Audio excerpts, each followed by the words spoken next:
Ô de casa, você já ouviu falar sobre morte na panela? Que coisa esquisita. Isso está na Bíblia, pastor? Está. Pois é, esse é um dos assuntos que a gente vai tratar no Trocando Ideias de hoje. A gente vai falar sobre nova reforma, a gente vai falar sobre bezerro de ouro. E é um momento para a gente estudar a Bíblia, né, pastor? É quase uma escola bíblica online. Com certeza. Portanto, fica aqui nosso convite. Tenha a sua Bíblia à mão e a gente volta depois da vinheta.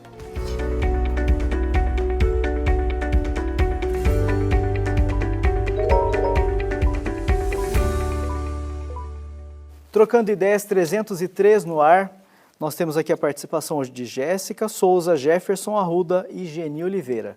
Quer ter sua pergunta atendida aqui no programa também? Mande sua pergunta para nós pelo e-mail. Você vai colocar lá no e-mail sua pergunta, coloca seu nome, se não quiser colocar, não precisa, trocandoideias@lpc.org.br. A Juliana recebe sua pergunta, manda para cá e aqui no estúdio a gente tem ninguém mais, ninguém menos que Reverendo Hernandes Dias Lopes para atender a sua dúvida, o seu questionamento. Certo? Privilégio estar aqui com você, Tiago. Privilégio todo nosso. Está preparado aí, pastor? Vamos lá. Vamos em frente. Jéssica Souza, que a graça e a paz seja com todos vós. Pastor Hernandes, porque Arão, mesmo tendo visto tantas maravilhas, assim como o povo de Israel, e já tendo experiências com o Senhor, decidiu atender o pedido do povo, fazendo um bezerro de ouro, e ainda dizendo que aquele era o Deus que os havia livrado do Egito. E Arão, o que Arão fez aqui, hein, pastor? Fez bobagem, né? Fez loucura. É interessante porque, veja bem, eles estão saindo do Egito. Eles passaram 400 anos no Egito. Como escravos. Como escravos. Então, seus tetravós, triavós, bisavós, avós, pais, conviveram com aquela multiplicidade de deuses, né? O bezerro era uma espécie de divindade lá. Quando Moisés sobe o Sinai, fica por lá, eles não acham que ele não volta mais, que morreu, ou sei lá, desapareceu. E eles estão no deserto agora, sem uma liderança.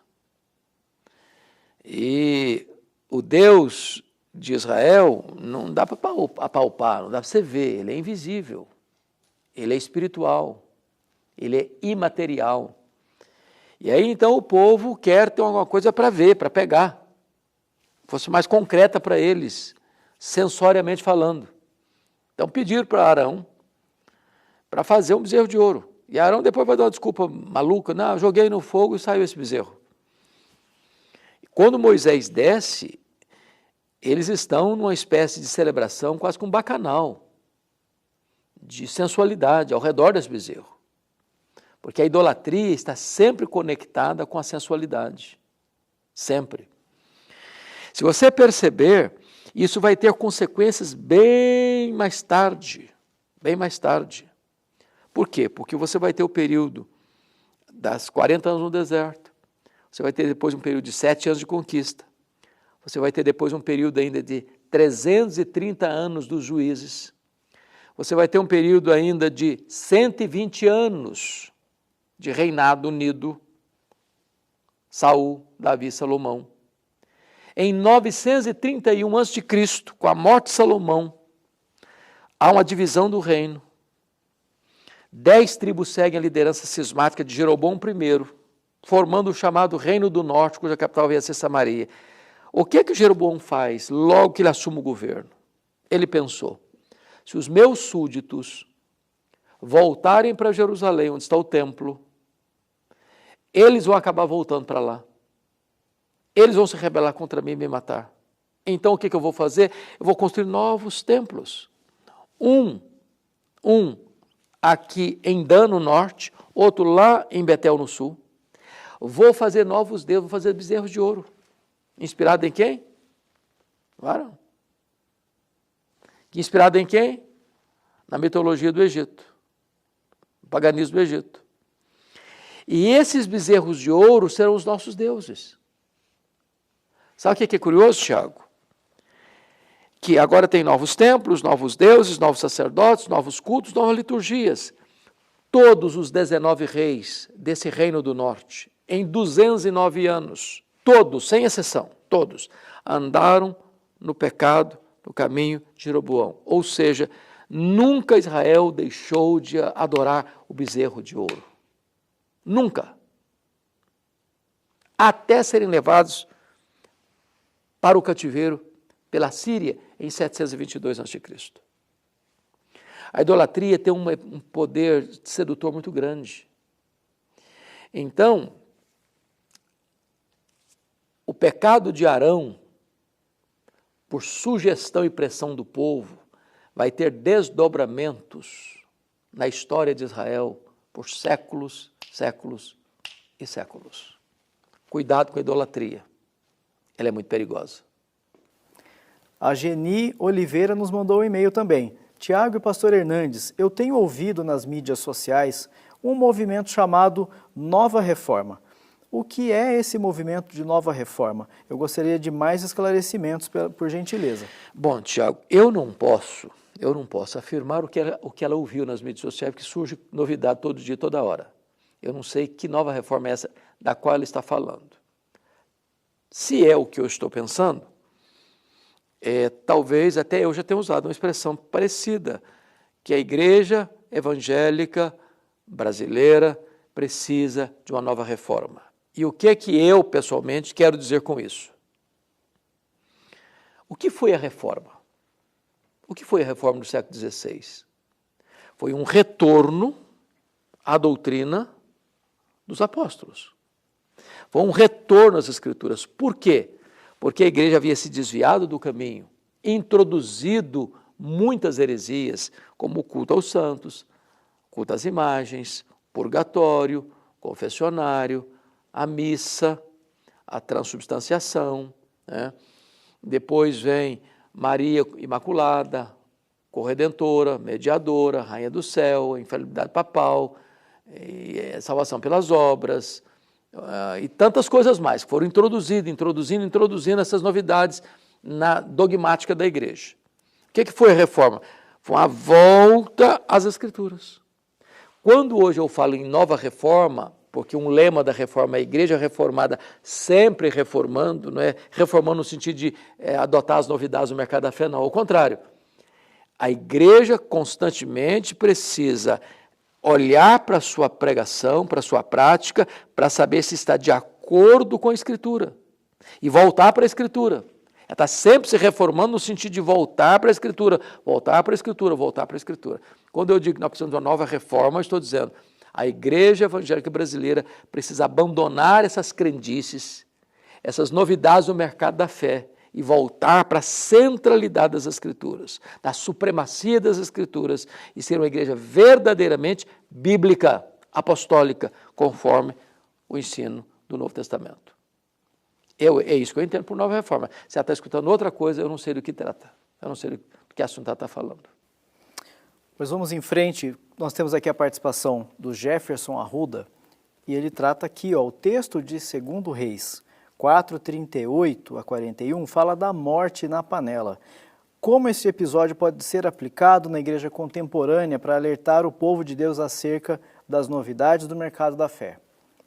Bom, então vamos pegar esse episódio, né? O problema é o seguinte, aconteceu isso em Gilgal. Gilgal foi o local onde o povo de Israel entrou na Terra Prometida. Gilgal foi o local onde cessou o maná e começou o povo a comer do fruto da terra. Então, Gilgal é um lugar emblemático. Então, havia fome, era uma época de muita seca. Então, havia um seminário, os discípulos dos profetas, né? Diríamos nossos seminários da época, os seminaristas da época. Eles estavam sentados diante de Eliseu. Então, Eliseu disse ao moço dele para pôr uma panela grande no fogo e fazer um cozinhado para os discípulos dos profetas. E um desses discípulos saiu para o campo para apanhar ervas, para fazer o sopão lá. E aí ele encontra uma trepadeira silvestre. E ele colhe dela os frutos dela, as calocítidas, encheu a capa dele, chegou em casa, picou, jogou na panela, fazendo lá o sopão. Quando o povo começou a comer, percebeu que era venenoso. Era comida venenosa. Diz, morte na panela, ó homem de Deus.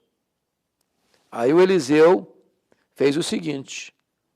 Disse Eliseu, trazei farinha e deitou a farinha na panela e deu para comer, porque a morte já tinha sido tirada através da farinha. O que significa isso, interpretando, Tiago? A morte da igreja passa pelo alimento dela. Assim como você comer uma comida venenosa mata, a pessoa se alimentar de uma heresia também mata. A pessoa se alimentar de uma doutrina heterodoxa, falsa, mata, destrói. Então, tem muita morte na panela hoje. Tem muita heresia sendo pregada hoje. Tem muita novidade no mercado da fé hoje que não tem nada a ver com a Escritura. E as pessoas estão pregando isso, ensinando isso. Isso é morte na panela. Isso é comida venenosa. É preciso tirar a morte da panela. É preciso dar ao povo o trigo da verdade e não a palha da heresia. Dar ao povo alimento nutritivo e não veneno. É preciso expor as Escrituras, pregar a palavra de Deus com fidelidade. A única maneira de tirar a morte da panela é pregando a palavra de Deus com integridade, com fidelidade, no poder e na unção do Espírito Santo de Deus. É isso que o texto tem para a nossa geração. Essa é a aplicação. Como que o povo de Deus pode se vacinar contra isso? Tem algum alerta, Tem, Tiago. Primeiro é estudar a Bíblia. O povo anda analfabeto de Bíblia. Eu tenho escutado e visto, às vezes, a pessoa aplaudir o que devia rejeitar firmemente. Porque se não estuda a Bíblia, não tem filtro, não tem antídoto. Igreja que não ensina a Bíblia, igreja coaching, igreja que ensina apenas o emocionalismo, igreja que só traz, você vai ser vencedor, você vai ser abençoado, você vai vencer na vida, é só mensagem de autoajuda, de panaceia para o dia, não tem Bíblia, não tem conteúdo.